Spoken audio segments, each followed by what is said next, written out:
RCF. La mensuelle de Nevers Agglomération, une émission présentée par Olivier Guillaume. Monsieur Thuriot, bonjour.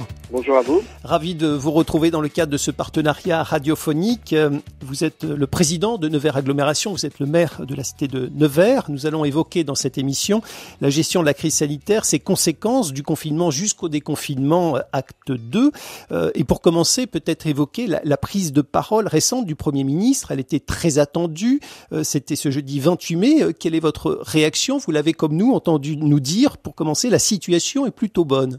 Écoutez, elle était attendue évidemment sur beaucoup de sujets et elle est aussi la marque de la progressivité dans laquelle travaille le gouvernement depuis le départ. Le chef de l'État avait utilisé aussi ce terme, d'être dans la progressivité, dans la mesure où personne ne connaissait ce virus, ni ses conséquences ou son ralentissement, ce que nous sommes en train de vivre a priori en France.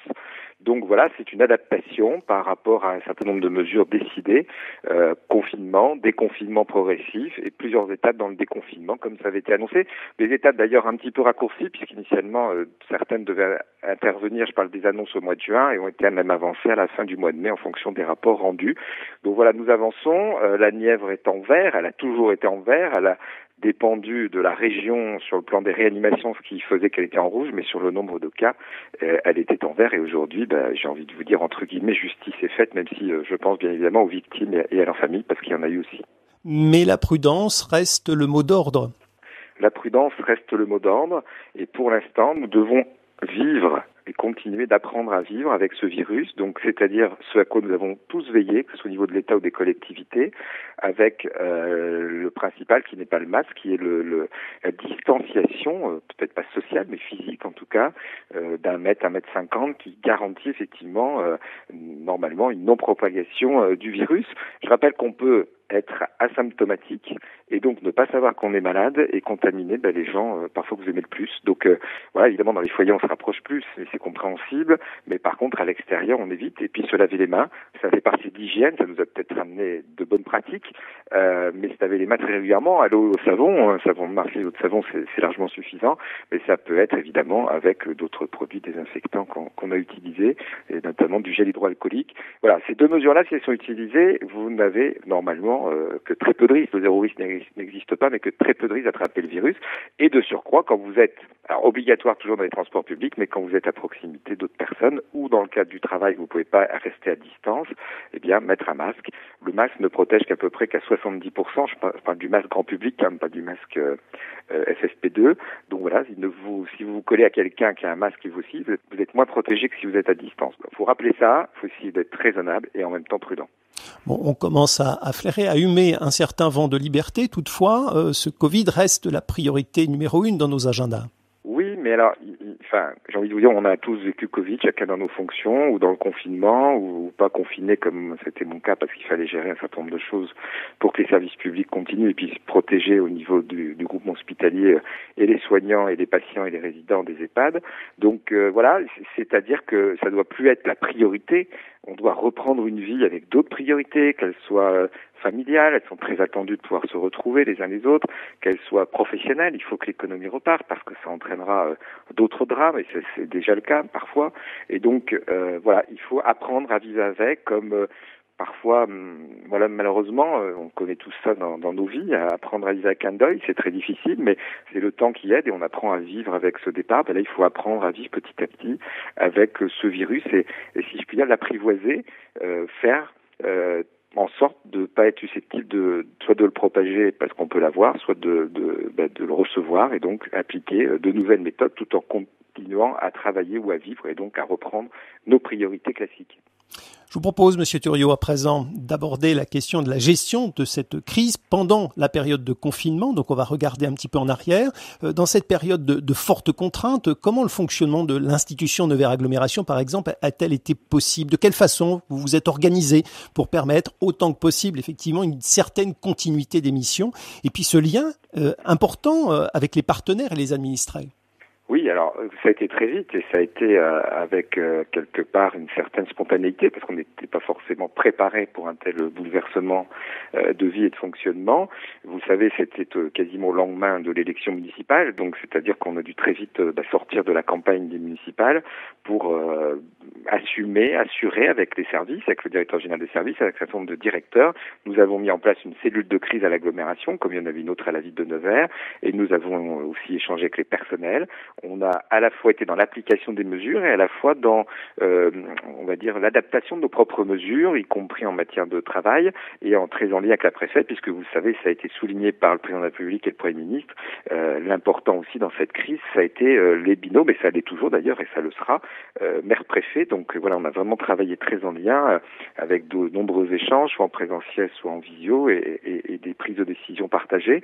Donc y compris pour le fonctionnement des services publics, adapter des textes qui étaient parfois un peu larges, mais qu'on pouvait nous adapter dans un sens ou dans un autre en fonction des régions qui étaient concernées et touchées plus ou moins durement. Donc ça a été très concrètement une cellule de crise. Pour ma part, une rencontre avec les agents et notamment rester sur le terrain. Je pense aux agents de collègues que j'ai vus plusieurs reprises pour voir comment ça se passait, leurs craintes, les rassurer, essayer de trouver du matériel. On avait un stock de masques H1N1 qui était périmé mais qui protégeait, donc ils ont pu continuer le travail tout en étant protégés. D'ailleurs, à ma connaissance, il n'y a eu aucun cas de Covid attrapé. Donc voilà, les chauffeurs de bus aussi, même si notre prestataire Keolis, enfin c'est quand même sous la responsabilité de l'agglomération. Donc les bus ont continué, je rappelle. Donc il y a beaucoup de services publics qui en ce moment ne reprennent pas, mais qui se réadaptent, mais qui ont toujours continué. La propreté aussi pour la ville de Nevers. Donc voilà, ça a été des prises de décision partagées, des points de crise par les directeurs plusieurs fois par semaine, et puis en ce qui me concerne, autant de fois qu'il le fallait dans des échanges très directs, et puis un point de crise plus régulier hebdomadaire pour faire un bilan et anticiper les évolutions. Pour résumer, à présent sur les actions développées par Nevers Agglomération, du confinement jusqu'au déconfinement, acte 1 et acte 2 désormais, quel type d'actions précisément et vers quelles compétences ont-elles été orientées prioritairement ? Il y en a eu de très nombreuses et elles ont été dans plusieurs domaines. Il a fallu à la fois protéger la population, et c'est le rôle des élus, en lien avec les préfets, mais dans ce cadre-là, les maires sont aussi quelque part des agents de l'État. Et puis il a fallu prendre des initiatives ou accompagner des initiatives, notamment sur le plan économique, tout en maintenant un maximum de services publics et en organisant tout cela, parce que vous aviez les agents sur le terrain, les agents en télétravail, mais qui permettaient l'organisation du travail du terrain, et puis des agents qui pouvaient moins travailler parce qu'ils avaient soit un manque de matière dans certains domaines, soit parce qu'ils avaient des difficultés de santé eux-mêmes et ne pouvaient pas s'exposer. Donc on a été confronté à une réorganisation, à une nouvelle méthode, aussi beaucoup d'utilisation d'échanges par les nouvelles technologies qui nous ont beaucoup servi, et y compris dans les EHPAD pour que les résidents puissent voir leur famille. Donc voilà, ça a été très vaste, ça a été un accompagnement aussi du centre hospitalier parfois, et des dons, et nous recueillons parfois des dons à l'agglomération pour les retransmettre soit aux médecins, soit aux infirmiers libéraux, soit à l'hôpital, parce qu'il y a eu un temps une pénurie de masques. Aujourd'hui, tout cela est assuré, mais c'était pas le cas immédiatement, vous le savez, et partout dans le monde. Donc voilà, nouvelles organisations, maintien des transports publics, ça c'était important, notamment pour les soignants qui allaient travailler, mais pour d'autres aussi, parce que certaines activités ont été maintenues. Le ramassage des ordures, si vous voulez pas qu'il y ait d'autres épidémies, d'autres problématiques, des rats dans la ville. Heureusement que nos agents ont joué le jeu. Il y a des villes, ça n'a pas été le cas, et donc il n'y avait plus de ramassage d'ordures ménagères. C'est là où on se rend compte que c'est essentiel, y compris au niveau des entreprises qui, pour certaines, travaillaient encore ou avaient repris plus tôt. Et puis, donc sur l'accompagnement économique, et nos services à la fois vie sur les commerces et plus largement sur l'agglomération, ont été soit à l'initiative de mesures, soit dans l'accompagnement, par exemple de plateformes de livraison, soit du drive fermier, en lien avec les chambres consulaires, notamment la chambre de l'agriculture. C'est quelque chose qu'on souhaiterait voir perdurer d'ailleurs. Ça a permis aux maraîchers de continuer à faire de leur production pour qu'elle soit pas perdue. Ça leur a permis aussi d'avoir un peu de revenus, de ressources. Donc voilà, et ça a été très apprécié. Des gens qui pouvaient évidemment très peu bouger pour aller faire leurs courses. Donc on a adapté aussi pour éviter que les gens soient verbalisés avec les forces de l'ordre. Donc voilà, ça a été vraiment toute une chaîne de décision et d'adaptation. Et puis nous avons aussi mis en place cet annuaire des entreprises qui a permis et des services qui a permis de voir, et on l'a étendu à toute la Nièvre d'ailleurs, pour chaque concitoyen de savoir qu'est-ce qui fonctionnait, comment on pouvait s'adresser, comment on pouvait les retirer par exemple chez des restaurants qui faisaient de la vente à emporter, ce qui était possible, l'alimentation ou des plats préparés, enfin voilà. Donc ça a été s'adapter tous les jours, affiner parfois les décisions, parfois revenir dessus. Donc voilà, un gros travail fourni par les agents, cadré. Sur le volet billettique aussi des transports, on a mis en place, plutôt que prévu, c'était cet été, des valideurs sans contact. Quand le premier partie de déconfinement est intervenu le 11 mai, les gens pouvaient acheter leur titre de transport, peuvent maintenant, sans toucher quoi que ce soit, juste en sortant leur carte bleue, après avoir téléchargé très simplement une petite application. Et nos applications aussi, site de la ville de Nevers, de Nevers Agglomération, et ce qu'on avait mis en place avec Orange, Nevers Agglo dans ma poche, avec une page Covid qui a permis à beaucoup de gens de se connecter, d'avoir toutes les infos qu'ils souhaitaient avoir sur les questions que vous me posez, par exemple, à l'époque où elles étaient posées. Donc voilà, très présent, grâce aussi aux nouvelles technologies, c'est important. À partir du moment où c'est au service des gens, on a vu leur utilité.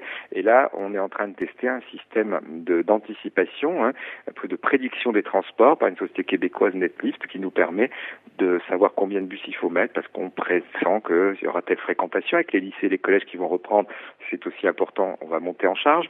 Donc voilà, ça nous a permis aussi de tester en direct des choses qui étaient un peu sous le coude, mais qu'on a accéléré. Ces actions préfigurent peut-être pour une collectivité comme la vôtre, Monsieur Thuriot, une réflexion de fond sur comment fonctionner désormais dans l'avenir pour vivre avec ce type de sujet? Oui, tout à fait. D'abord, on est à l'abri, déjà on n'est pas tout à fait à l'abri que ça ne revienne pas, premièrement, ou qu'il y ait autre chose aussi, parce que faut rappeler quand même que les épidémies, c'est pas, j'entends certains avec beaucoup de démagogie dire que c'est réchauffement climatique, etc. Bien sûr que ça nous inquiète, mais c'est absolument pas lié. C'est lié à une culture de vente de l'animal sauvage vivant. Voilà, on voit le résultat. Après, voilà, les épidémies, ça existe depuis très longtemps. Je crois qu'à peu près tous les 100 ans, il y en a une grande. Donc, c'est pas lié aux nouvelles technologies, c'est pas lié à l'action de l'homme sur l'environnement. Et bien sûr que c'est pas pour ça qu'il faut abandonner ces combats. Par contre, nous, ça nous a inspiré, si je puis dire, et permis de tester des choses auxquelles on pensait. Le télétravail, on avait commencé à le mettre en place, peut-être un peu timidement, mais il faut des moyens, il faut des agents volontaires. Et du coup, ça a énormément fonctionné, ça continue. Même si les agents en télétravail reviennent un petit peu plus, parce qu'il faut aussi qu'ils voient leurs équipes, c'est important, et le télétravail ne peut pas se faire à 100%, sauf dans un cas exceptionnel comme nous avons vécu. Et donc, le télétravail, c'est vraiment quelque chose que je souhaiterais voir développer, parce que ça nous permettrait parfois d'économiser des mètres carrés, consacrer l'argent à autre chose que de loger des gens dans les bureaux, et donc ça permet aussi à des agents d'être parfois plus efficaces. Mais ça convient pas à tout le monde, c'est comme le confinement, vous ne vivez pas pareil dans un petit appartement que dans une maison avec jardin, et le télétravail, vous ne vivez pas pareil si vous avez un bureau à vous que être au milieu des enfants qui courent partout. Donc j'ai lancé un questionnaire, d'ailleurs j'ai proposé que ce soit fait au niveau de l'État, je crois que ça va l'être, en tout cas pour les agents de la ville de Nevers et de Nevers Agglomération, dans tous les services, 2 questionnaires circulent. Un premier, c'est comment les gens ont vécu le confinement, parce que c'est aussi sans doute intéressant d'en tirer les leçons pour voir comment nos agents ont réagi, et puis également comment ils ont vécu le télétravail. Il y en a, pour certains c'est compliqué, il y avait parfois des outils qui manquaient un petit peu, même si on a la chance d'être un petit peu en avance sur l'aspect technologique, j'ose le dire, sur notre territoire, et puis d'autres pour lesquels ça a été vraiment parfois même une révélation, c'est peut-être un mot un peu fort, mais en tout cas une meilleure façon de travailler et finalement, entre guillemets, j'aime pas trop ce terme-là, une productivité, mais en tout cas, voilà, des missions accomplies, peut-être parfois plus rapidement que de les faire au milieu des autres. Alors encore une fois, ça dépend énormément, je pense, du caractère des gens, et on va tirer les leçons de cela, mais je pense que certains agents pourront sans doute continuer une certaine partie de leurs activités en télétravail, même si de temps en temps, il faut qu'ils se retrouvent en équipe.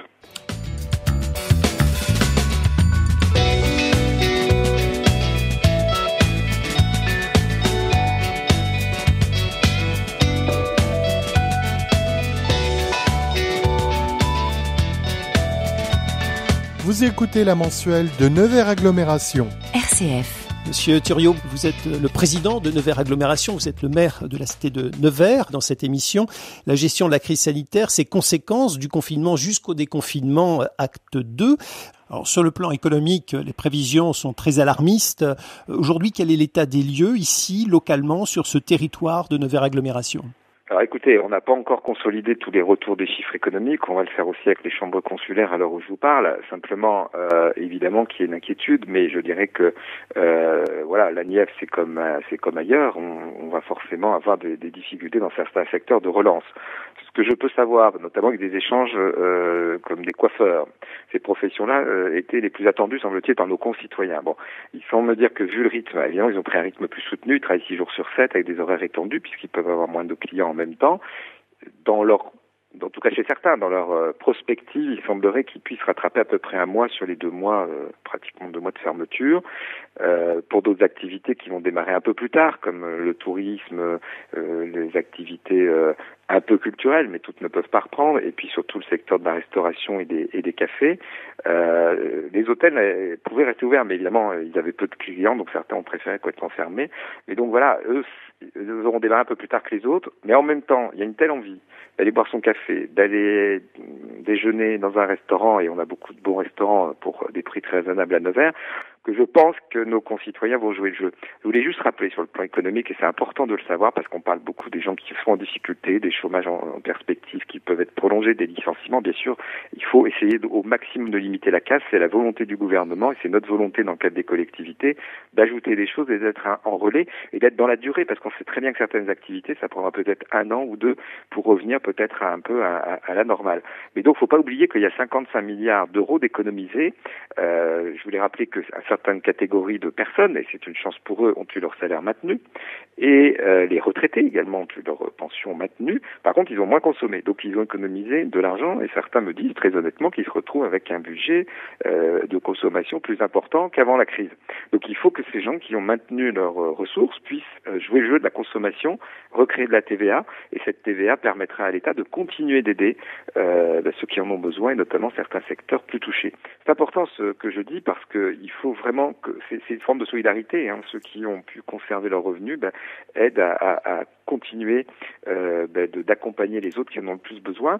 Et vous voyez que la région et les établissements des intercommunalités, nous allons mettre en place, et ça sera sans doute applicable en septembre et dans une certaine durée, un fonctionnement d'aide en plus de celle du gouvernement, en plus de celle des banques, pour aider les entreprises entre 0 et 10 salariés, soit en les aidant avec des sommes au niveau de leurs investissements, soit en leur faisant même une avance de trésorerie remboursable sur 7 ans pour continuer à avancer aussi. Donc vous voyez, j'invite aussi à ceux qui ont des doutes sur la pérennité de leur activité de ne pas prendre de décision à la hâte.